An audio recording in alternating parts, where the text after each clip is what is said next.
I had 41 putts. It was, I mean, it was kind of sick.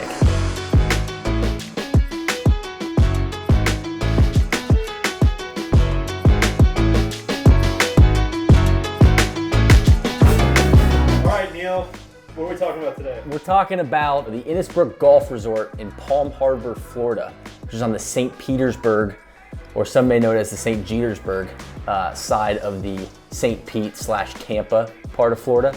I mean, really just blown away by the sprawl of Tampa. I think that's worth noting. Tron and I drove over from Jacksonville. Innisbrook Resort is owned by Salamander, which is like a hotel company, and that's owned by Sheila Crump Johnson, who's actually the co-founder of BET, which I thought was kind of sick. I think it was opened in 1970, and there are 4 courses at the resort. The most famous being the Copperhead Course, which is the one that Tron and I played, obviously the home of the Valspar Championship, and it's designed by Larry Packard. Larry Packard, kind of a menace. He died at 101 years of age, retired and lived at Innisbrook through the back, I guess, last quarter of his life. Designed all 4 courses there. Originally, he was an Air Force architect, specifically specializing in camouflaging runways in World War II. And then after World War II, he got into landscape architecture, actually from growing grass around runways. So he designed over 350 courses across the US. I think he saw Innisbrook as kind of his home, and all 4 courses there are designed by him. There's actually the Island course at Innisbrook was the first one to open, and we heard when we were on site that that's kind of the most challenging course. It's also where Phil Mickelson won his NCAA championship long ago. It doesn't have the infrastructure, the space to host, or probably the length to host a golf tournament, but apparently it's a real challenge. The golf course for me, I love to use analogies, and a tried and true one for me is golf to skiing. It's moguls. It's working a double black diamond with some bumps. You got to work the ball both ways. I was surprised by the hilliness of the course for something that's basically less than a mile from the Gulf of Mexico. The first tee and the 10th tee are both probably 30, 40 feet above the fairway. So that was a welcome surprise. It seems like it gets pretty windy out there. And like I said, there's a lot of dog legs, a lot of places where you have to work the ball. And I think the Copperhead course is known for the snake pit. Yeah, it's definitely one of the toughest finishing stretches on the PGA Tour. I think it's like top 5. 16, 17, and 18 that finish it off. Those are very stout holes. I never knew that there are 3 holes, Moccasin, Rattler, and Copperhead. I didn't know they had names. I thought they were just snakes, not specific snakes. I swear I've heard those names before. Unbelievable. Snakes. I don't know no snakes. I don't know. Starts with a challenging par 4. I'd say 16 was the most challenging of those. Really, really nervy drive. With a moccasin a little bit. Kill the head, the body will die kind of thing. Water hugging the right side of the fairway, and then it's tree lined on the left. Sick. Nice ball.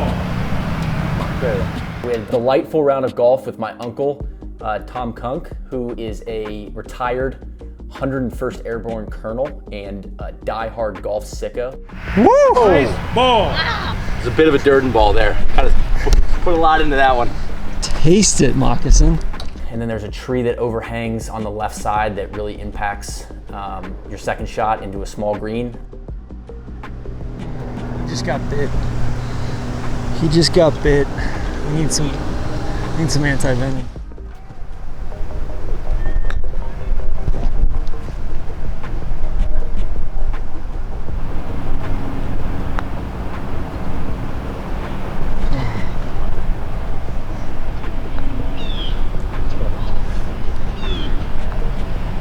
So Packard has a signature hole. Do you know what it is, DJ? I don't. It's the double dog leg. And the best example of it at the Copperhead course is number 14, which is an elegant hole that dog legs left first and then dog legs right at the green with water guarding the front of the green. 14, Packard's double dogleg, which he's really known for. It's a long par 5. Starts out, you can cut off the fairway a little bit with a long drive down the left side, but if you don't, you're faced with some trees, and then makes it for a difficult layup, which goes right back down the slope, and you're gonna have a challenging wedge shot into the green. So sensible. with the early walk. TC's golfing it. Most of the players will go for that hole in 2 because you can miss it a little bit to the right of the green on that hole. I, of course, missed right, which blocked me out from going for it. It's a blind shot over water, so you're not going to pull that off. So it's really a, you know, you have to really earn, you know, hitting it in 2.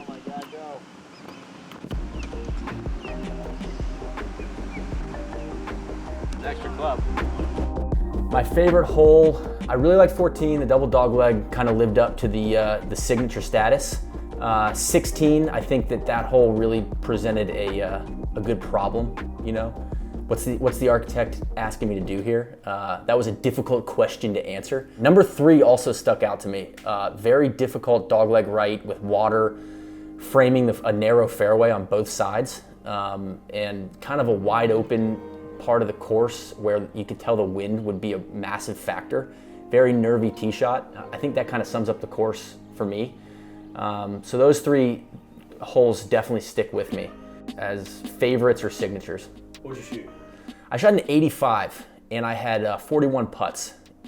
It was, I mean, it was kind of sick. It was 3 Jack City out there, but we had a good time.